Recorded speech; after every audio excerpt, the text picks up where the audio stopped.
السلام عليكم ورحمة الله وبركاته دمان انت channelka ku xiran soo dhawaada kulanti waxaan wanaagsan channelka Ramadan Academy Online waa channel looga bartay maadooyinka cilmiga sida xisaabta iyo physics-ka dhamaan asxaabta soo dhawaada waxaan dulmari doonaa cutubyada xisaabta form 4ka chapterka koowaad waxaan ku qaadan doonaa analytic geometry chapter 2 waxaan ku qaadan doonaa complex number chapter 3 waxaan ku qaadan doonaa probability chapter 4 waxaan ku qaadan doonaa statistics chapter 5 waxaan ku qaadan doonaa limits and continuity chapter 6 waxaan ku qaadan doonaa differentiation chapter 7 waxaan ku qaadan doonaa integration intaas cutub ayuu ka kooban yahay cutubkeena waxaan u soo galay codsi ka yimid ardayda qaar awood isla markaana ay soo dirsadeen activity 1 activity koowaad hadda waxaa qoran casharkaas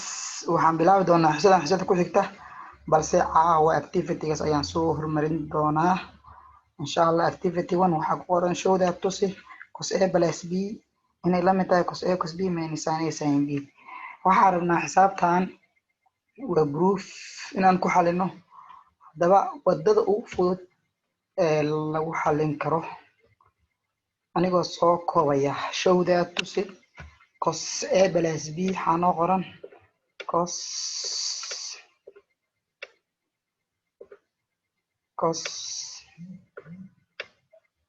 A plus B cos A plus B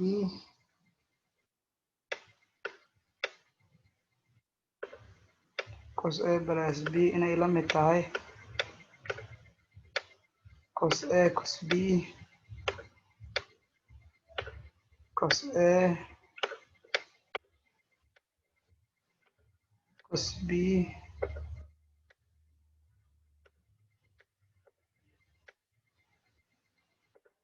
minus sin A sin B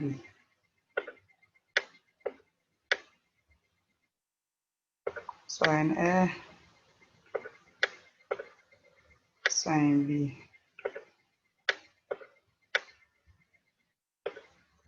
sin A sin B hadaba halkan waxaa noo qoran cos A plus B coskaaga sum markuu yahay isku dar markuu yahay calaamadan additionka halkaas waxay ka noqonaysaa subtraction hadaba intaana waxaa nala lahay show that to activity 1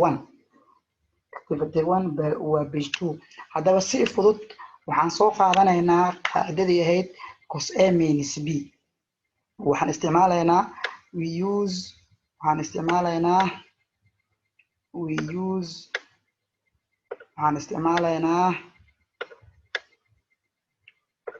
waxaan isticmaalaynaa cos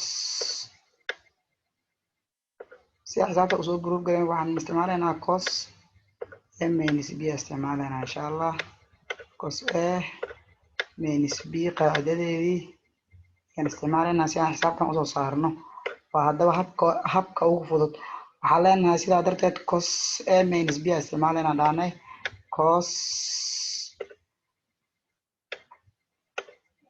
A minus B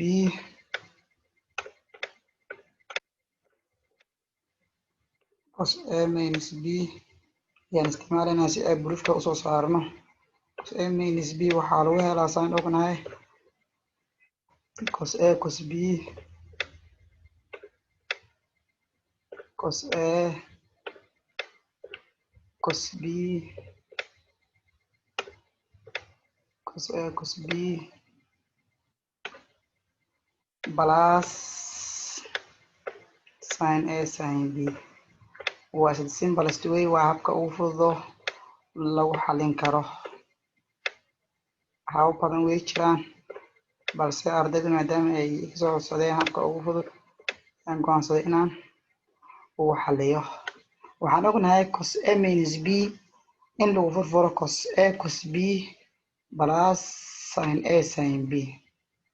in lagu furfuro cos A cos B plus sin A sin B hadda waxaa leenahay replace waxaa ku bedeshaa replace ku bedeshaa replace b meesha b ku qoran tahay by waxaa ku bedeshaa minus b. meel kasta ay ku qoran tahay b waxaan ku bedelaynaa minus b. wadada kaliya mareen halena halkan meeshan b ay ku qoran tahay koska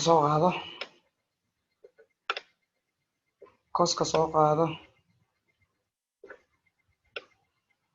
eeda soo qaado minuska sharciga waa soo qaadaasna minus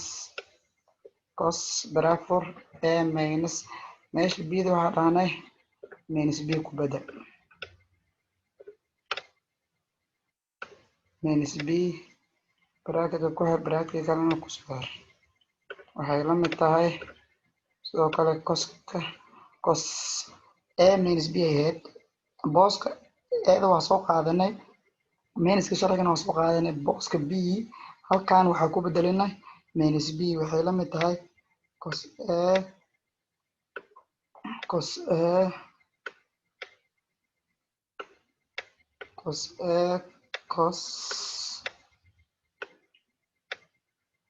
bdan waxaa ku bedelataa minus b ku bedelo minus b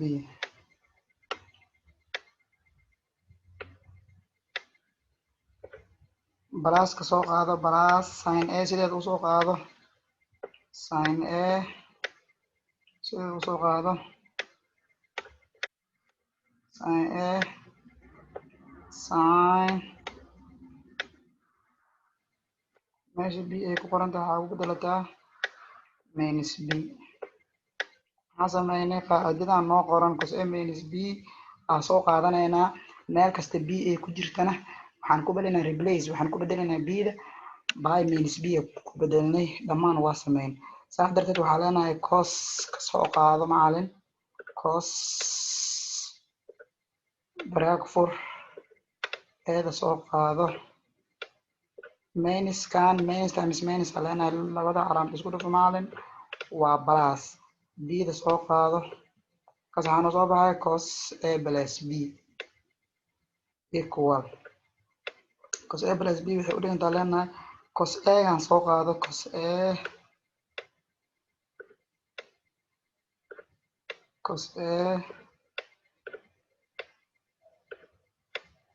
cos minus b dan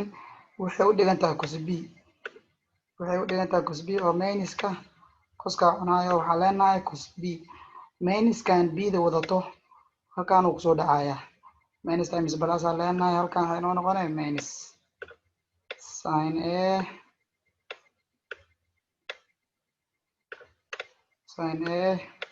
sinkan iyo bdan waa isku dhufanan halkaan waxay noo noqonaya sin b sin b. haddaba qaacidada proofkeeda nala weydiiyey waa sidan waxaa dhahani cos a cos b waxay la mid tahay cos a cos b minus sin a sin b. haddaba qaacidada proofkeeda waa intaasoo markaas ayay nooga siman tahay qaacidada proofkeeda weegaas gaaban ayaa lagu xaliyaa insha allah xisada xigtana waxaa inoo sii bilaaban doona buugga manhajka cusub ardayda ku cusub channelka ee videogan daawata subscribe saar like share iyo comment